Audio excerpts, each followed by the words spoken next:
Ça y est, je suis chef d'entreprise.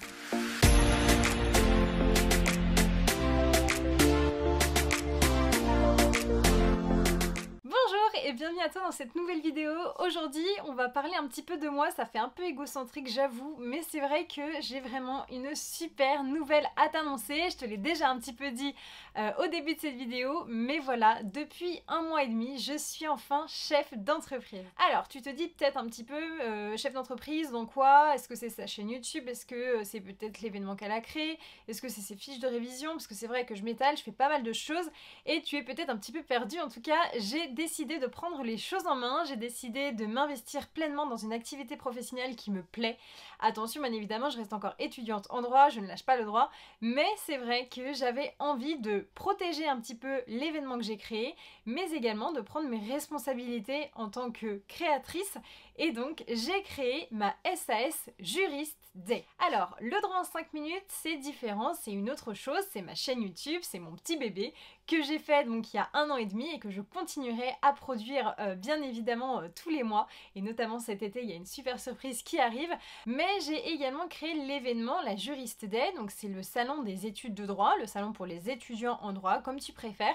Bref, c'est un événement qui avait vraiment vocation à permettre aux étudiants d'avoir un salon qui leur est vraiment dédié et de permettre également aux professionnels d'avoir une journée également où ils peuvent un petit peu chiner entre eux et évidemment rencontrer des futurs collaborateurs qui sont les chers étudiants. Alors c'est vrai que j'ai créé la Juriste Day avec le droit en 5 minutes, je l'ai un peu créé comme ça, j'avais pas forcément imaginé que ça puisse devenir une entreprise, bien loin de ça, et surtout je l'ai créé sans avoir vraiment non pas réfléchi, mais le côté financier, le côté entreprise, le côté professionnel de la chose, je l'avais pas du tout réfléchi. Moi j'avais vraiment conceptualisé le projet, l'événement pour les étudiants, vraiment le concept en fait, c'était ça qui avait tenu toute mon attention, c'était pas tant les modalités légales de tout ça.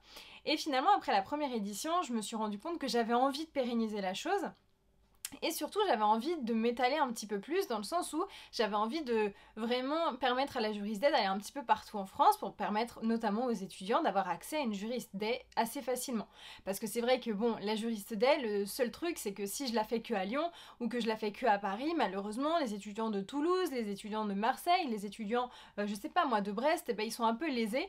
Et moi c'est vrai que le droit c'est pour tout le monde, c'est vraiment ma philosophie, c'est un accès vraiment pour tous les étudiants, peu importe le budget, et donc c'est plutôt à moi de me déplacer plutôt qu'aux étudiants de se déplacer. Donc j'ai envie de créer donc la Juriste Day sur Lyon, mais également sur Paris. D'ailleurs il y a l'édition qui arrive le 3 décembre prochain, donc ça va arriver vite, je le sens, et ça va également revenir sur Lyon, encore une fois sur Paris, mais également dans le sud de la France. Enfin je peux pas tout te dévoiler maintenant, mais donc il a fallu forcément que je cadre un petit peu tout ça, et donc j'ai décidé de créer ma société Juriste Day SAS. Alors c'est vrai que quand on crée une société, il faut être un petit peu carré quand même, il faut faire les choses bien. Sache que moi j'ai vraiment voulu créer ma société de toutes pièces toute seule, j'ai pas forcément eu envie de me tourner vers des professionnels pour qu'ils le fassent pour moi, et pourtant j'ai de la famille dans le monde du droit qui sont avocats en droit des affaires, droit des entreprises, j'ai également des contacts professionnels, des amis avocats qui auraient pu vraiment le faire pour moi, mais non, moi j'ai décidé de prendre quelques conseils avec des personnes de confiance et ensuite de me lancer toute seule dans cette aventure, de créer vraiment ma société.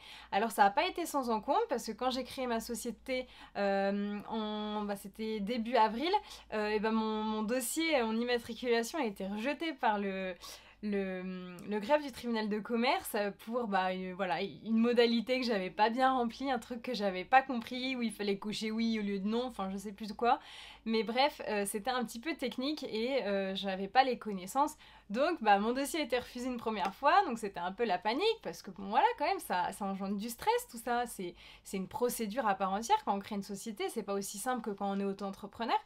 Et donc voilà, j'ai dû me dépatouiller un peu là-dedans, donc c'est vrai que je pense que je vous ferai une vidéo un petit peu pour vous expliquer comment créer une société. Parce qu'encore une fois, je trouve qu'il manque un petit peu de contenu sur internet. Alors il y a pas mal de choses, mais c'est vrai qu'il y avait certains points où j'ai pas réussi à avoir ma réponse, donc j'ai fait au pif, et puis voilà, j'ai été refusée, mon dossier n'est pas passé, j'ai dû le refaire, enfin bref. Donc c'est vrai que je suis assez fière de créer ma société parce que ça me conforte dans l'idée que j'aime ce que je fais et surtout j'ai envie de m'épanouir et développer. J'ai des milliards d'idées, d'ambitions, de trucs que j'ai envie de faire. Pour l'instant j'essaie vraiment de me retenir parce que j'ai encore mes rattrapages, parce que je suis encore étudiante, parce que voilà, il faut que je fasse attention de ne pas brûler les étapes. Mais c'est vrai que waouh, j'ai vraiment beaucoup de projets et donc voilà, je suis chef d'entreprise. Alors, c'est pas vraiment chef d'entreprise en soi, pour être exact, je suis présidente de ma SAS unipersonnelle. Donc, c'est une forme juridique où je suis toute seule en fait à l'intérieur. Donc, c'est une SAS, mais plus exactement une SASU. Et quand on est voilà, chef d'une SASU, on dit qu'on est président. Donc voilà, c'est mon titre, je suis présidente. Wouh.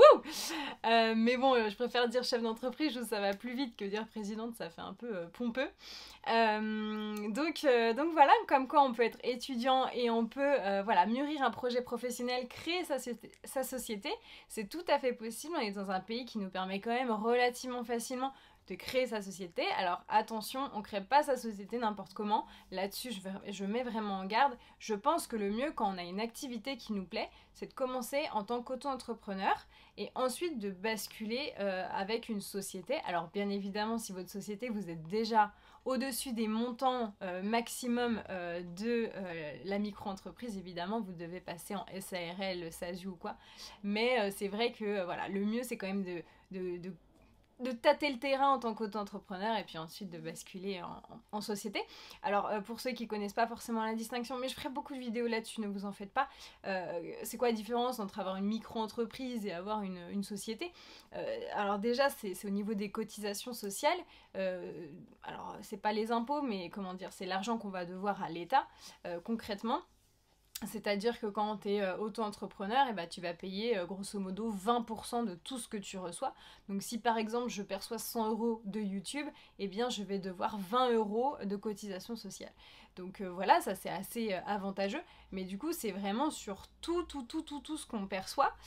Donc voilà, si par exemple vous avez des subventions, si vous avez des partenariats ou des choses, voilà, faut vraiment compter qu'il y a vraiment 20% qui partent et vous, voilà, vous facturez tout hors taxe en fait, vous collectez pas la TVA. Enfin, je vais pas rentrer dans les détails parce que ça va vous endormir clairement, mais bon, c'est plein de petits mécanismes que je connaissais pas du tout, mais pas du tout quand j'ai créé ma chaîne YouTube et au fur et à mesure, bah, je me prends des galères, je me prends, voilà, hein, ça a franchement pas été facile tout le temps de comprendre tout le système, mais c'est comme ça que j'apprends le mieux, donc c'est pour ça également que j'ai créé ma société pour justement eh bien, me mettre actrice vraiment de mon auto-entrepreneurial et puis voilà, d'apprendre au mieux, hein, parce qu'on apprend mieux en tombant.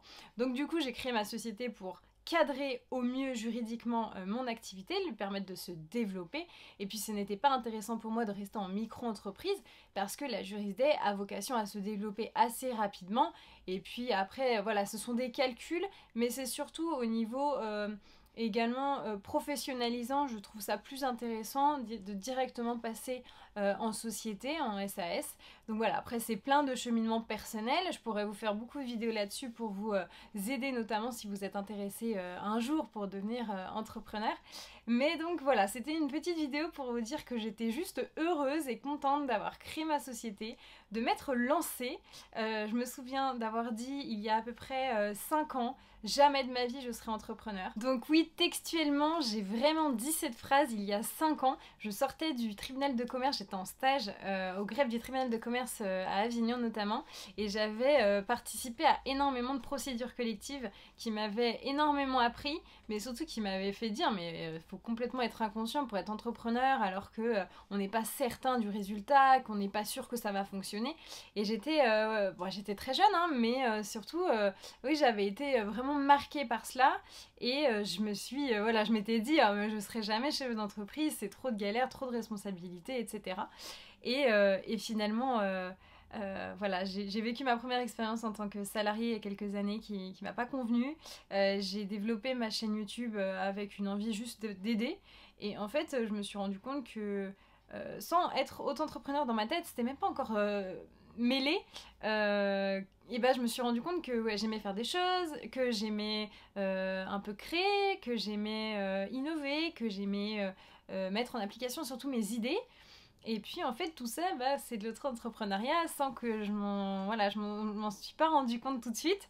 Et puis bon voilà, hein, maintenant ça fait quelques mois que je suis dans le game et franchement ça me plaît énormément et j'avais vraiment à cœur de te partager cette joie que j'ai d'avoir créé ma société. Je suis vraiment super fière. Maintenant il faut que ça fonctionne, il faut que je travaille bien, il faut que je sois très rigoureuse. Là-dessus, je le sais. Et puis, si tu veux me soutenir vis-à-vis de ce projet, bah, je t'invite tout simplement à t'abonner à la chaîne YouTube Jurist Day, qui a été créée et qui tout simplement remet les petites vidéos qui se sont déroulées dans chacune des éditions. Donc pour le moment, il n'y a que l'édition de Lyon, avec les vidéos des intervenants, etc. Et puis il y aura après celle de Paris, et puis celle de Lyon, puis etc. partout. Donc voilà, si tu veux me soutenir, et bah, tu peux tout simplement t'abonner à la chaîne YouTube Jurist Day, et puis ça sera super sympa, et je serai super contente. Voilà, donc comme quoi on peut être étudiant et entrepreneur. Je sais qu'à la fac, c'est pas forcément très bien vu. On m'a demandé plusieurs fois cette année d'arrêter, C'est aberrant quand même, je trouve que c'est complètement aberrant. On m'a demandé d'arrêter mon entrepreneuriat pour me concentrer justement sur mes examens, etc. Donc j'ai ralenti, évidemment que j'ai ralenti pour justement valider mon deuxième semestre. J'ai validé ça. Et puis là, je me lance dans les rattrapages dès lundi. Donc j'espère que tout fonctionnera bien pour que je sois bien fière de moi et que j'arrive à me prouver qu'on peut très bien être entrepreneur, étudiant, réussir les deux, en faisant des petites concessions, c'est certain, mais voilà, en étant fière de soi. Voilà, et bah écoute, je te souhaite une très bonne fin de journée, prends soin de toi, et puis bon été, et puis profite bien. À bientôt!